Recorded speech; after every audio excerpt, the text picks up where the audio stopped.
Assalamualaikum warahmatullahi wabarakatuh. Dek, Waalaikumsalam warahmatullahi wabarakatuh. maaf nih, ganggu lagi malam-malam. Minta tolong buat di narasumber ditanya-tanya tentang tugas mandiri saya. Yang tadi saya sudah share ke Dek Ralin, itu tolong nanti yang kasus Pak Seto itu Dek Ralin beri tanggapan ya. Ini suaranya kita ngegema gini nggak apa-apa, Dek? Kalau di akunya nggak apa-apa ya. Oke, ya wes yang penting aman lah ya. Nah, aku mulai dulu ya, Dek. Yang kasus Pak Seto itu, beliau adalah seorang kepala sekolah. Dek, halo. Halo, siap. Ya. Suaraku lancar Jaya? Enggak, Lancar. putus-putus. Oke. Pak Seto adalah kepala sekolah sebuah SD. Dia memiliki 2 guru kelas 5, yaitu 5A Bu Tati dan 5B Pusri. Bu Tati terkenal sebagai guru galak, namun pada saat yang sama nilai rata-rata muridnya sangat baik, sehingga sifat keras Bu Tati itu masih dianggap sesuai demi mencapai hasil yang baik dari murid-muridnya. Sedangkan Bu Sri adalah guru yang sabar, tenang, namun ada beberapa muridnya yang memiliki nilai masih di bawah KKM. Suatu hari Bu Sri datang ke ruangan Pak Seto selaku kepala sekolah dan mengadukan perbuatan Ibu Tati yang menghukum salah satu muridnya di tengah terik matahari berlutut di semen lapangan basket karena tidak membuat PR. Bu Sri sangat khawatir karena murid tersebut sudah menangis. Namun sepertinya Ibu Tati tetap mengajar di dalam kelas seperti biasa karena menganggap menjemur anak di terik matahari adalah hukuman yang pantas. Karena tidak mengerjakan PR. Jadi gitu. Bila Anda adalah Pak Seto sebagai kepala sekolah, apa yang akan Anda lakukan? Pendekatan apa yang diambil? Dasar pemikiran yang melatar belakangi keputusan Anda itu apa? Dek Ralin, aku lihat itu layarmu belum kebuka loh. Foto itunya masih foto, belum on si kameranya. Halo? Di satunya lagi. Ya. Nah, ya udah. Terus saya jawab ya Pak ya. Mbak Kori bisa di-unmute aja dulu sebentar. Oke. Baik, coba saya jawab. Kalau untuk yang tadi kan sudah berarti ya, berdasarkan tahapan perkembangan anak-anaknya, kemudian berdasarkan kontrak belajar siswanya di awal. Kalau seandainya anak untuk dihukum itu, misalnya kelas 5 SD tahapannya itu nggak sesuai kalau untuk dijemur. Mungkin bisa dilakukan pendekatan lain atau hukuman lain.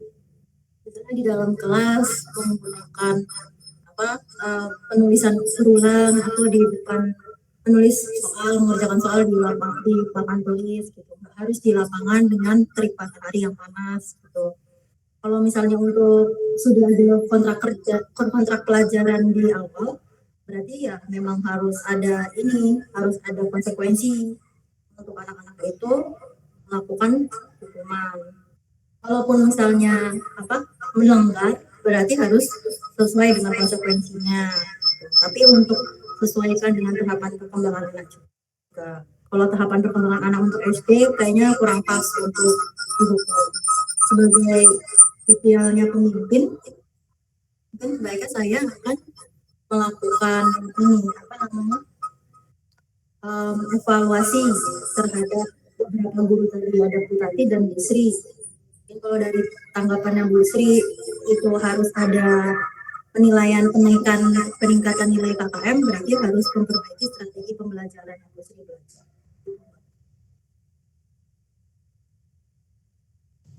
Coba, halo. Halo.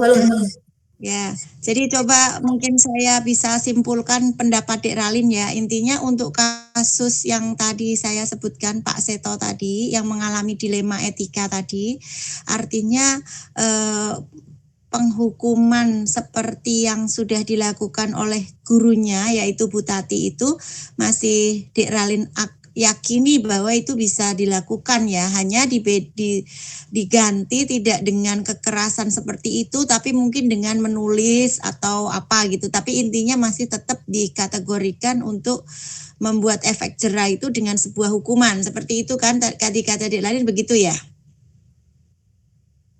Iya, Mbak.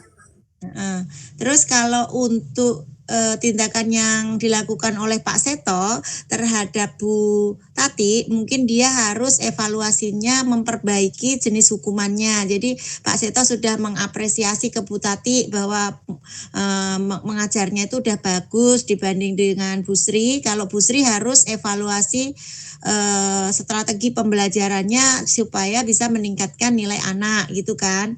Tapi kalau nggak salah gitu ya Dek tadi ya. Halo Dek.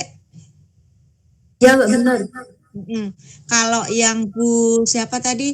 Kalau yang Bu Tati itu evaluasinya model menghukumnya, meskipun menurut Dek Ralin hukuman itu masih bisa dilakukan. Mungkin gini kali ya, tadi Dek Ralin sampaikan sudah ada kontrak belajar.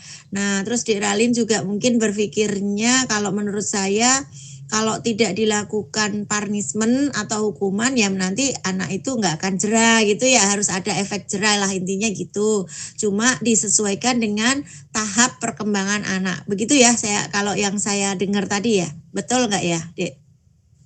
Ya, Mbak, betul. Oke. Terus ada lagi nggak yang harus dilakukan oleh Pak Seto menurut Dek Ralin selain memanggil Bu Tuti, Bu Sri, kemudian memberikan evaluasi yang berbeda kepada kedua guru tersebut, ada lagi nggak yang menurut Dek Ralin bisa ditempuh oleh Pak Seto? Oh ya. Ya wes gitu aja. Aku tugasnya menganalisa jawaban kamu membandingkan dengan jawaban saya dan melaporkan di LMS. Jadi terima kasih banyak udah dibantu dengan bersusah payah, rekaman 2 kali gagal dan ini yang terakhir mudah-mudahan berhasil ya Dek. Ayo kita sholat maghrib dulu. Siap, Mbak. Terima kasih. Ya, sampai di sini dulu. Assalamualaikum warahmatullahi wabarakatuh. Waalaikumsalam warahmatullahi wabarakatuh.